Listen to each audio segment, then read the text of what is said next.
Świadectwo drugie. Były główny inżynier w NASA mówi, że wszystkie programy kosmiczne były jedną wielką fikcją. Chodziło o to, aby utrzymywać ludzi w niewolniczym, narkotycznym otępieniu. Zapraszam na audycję.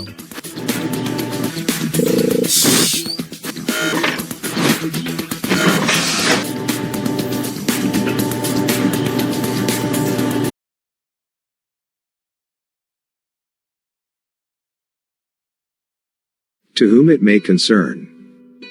My name is Dr. Keith Smith. I am a former chief engineer with NASA. I write this message to you at great risk to my personal safety as well as that of my family. However, after viewing your channel and videos, I believe that you may be able to help me.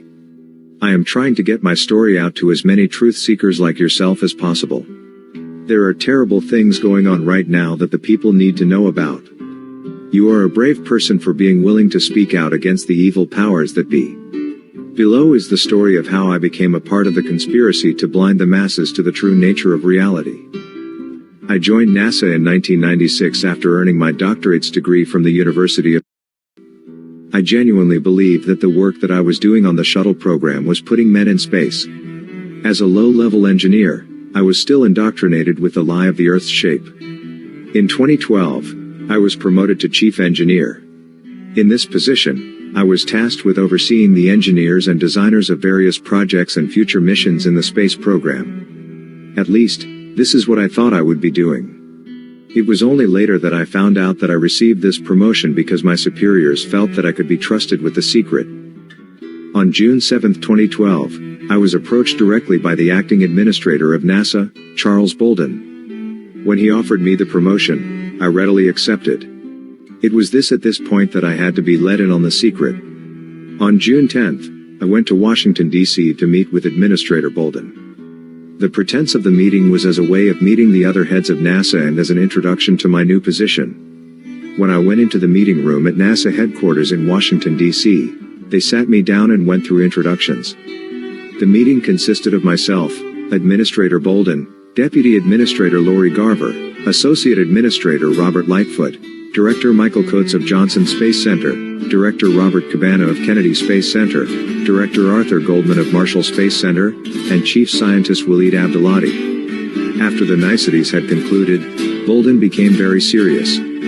He told me that what I was about to hear was going to change my entire life and that I may struggle to believe it at first. His only request was that I hear him out. From here, he revealed the secret to me. I will never forget the moment Administrator Bolden looked me in the eyes and said, "Everything that you have ever been taught is a lie." From here he told me that the earth was in fact flat. This is something that had been known for thousands of years by the ancient peoples. However, as the general population became more educated and their social status increased, they became restless and a danger to themselves. It became necessary for a great lie in order to prevent a collapse of society and another dark age. You see, historians will tell you that humans have known that the earth was round for thousands of years. They will point to the likes of Eratosthenes saying that he knew the earth was a globe in the 3rd century BC. They will even say that he calculated the circumference of the globe to within 1% accuracy by having Bemidus measure the distance between Alexandria and Syene by walking the distance and counting steps. However, these historical records have been fabricated and left for the historians and archaeologists to discover. It was only 200 years ago that the true nature of the earth was general knowledge. However, all records of this knowledge have been destroyed. I was also told that NASA's true purpose was not space exploration but maintaining the globe conspiracy and maintaining the integrity of civilization. When Administrator Bolden had finished, I was left in utter shock at what I had heard. Surely this could not be true. It must be some form of trick or joke. In fact, when Bolden finished, I just laughed at him. However, Bolden maintained his composure. He told me that he too reacted the same way when he heard the truth. Others in the room went about recounting their stories of first hearing the truth. In fact, Director Goldman said that it took him months to be fully convinced. I was told to go back to my hotel and think it over. At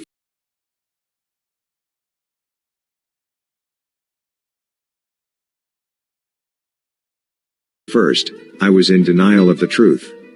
It took weeks before I fully accepted what I should have always known. The other senior NASA officials were very supportive of me throughout the process, being patient with my many questions. As chief engineer, my main job was coming up with plausible designs to then pass down to lower-level engineers. They would then properly design and even build the spacecraft.